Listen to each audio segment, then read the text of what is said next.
Աստված հավատարիմ է։ Դեյվիդ Վիլկերսոն, օր հունիսի 25։ Աստծո ընկերը։ Նկատեք, թե ինչպես է Աստված ինքը նկարագրել իր հարաբերությունները Աբրահամի հետ։ Իմ սիրելի Աբրահամը։ Եսայի 41-րդ գլուխ 8-րդ խոսք։ Նմանապես Նոր Կտակարանը մեզ ասում է. Աբրահամը հավատաց Աստծուն և Աստծո բարեկամ կոչվեցավ։ Հակոբոս 2-րդ գլուխ 23-րդ խոսք։ Ինչ անհավանական պատիվ է կոչվել Աստծո բարեկամ։ Այն, որ տիեզերքի արարիչը մարդուն կկոչեր իր ընկերը, մարդու համար անհասանելի է թվում, բայց դա պատահեց Աբրահամի հետ։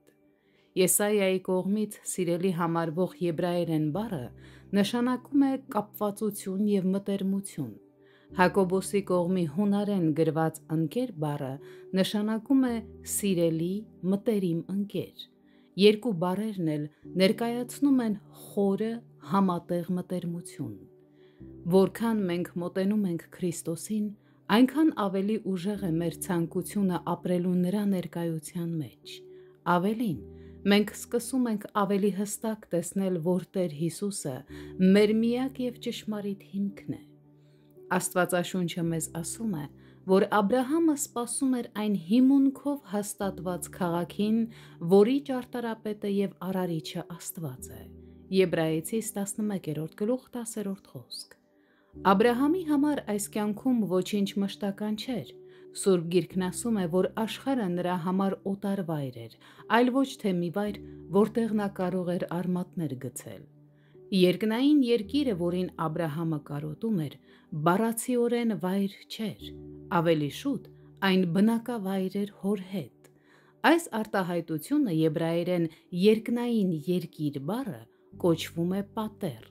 Այն ծագում է հայր նշանակող արմատից։ Այսպիսով,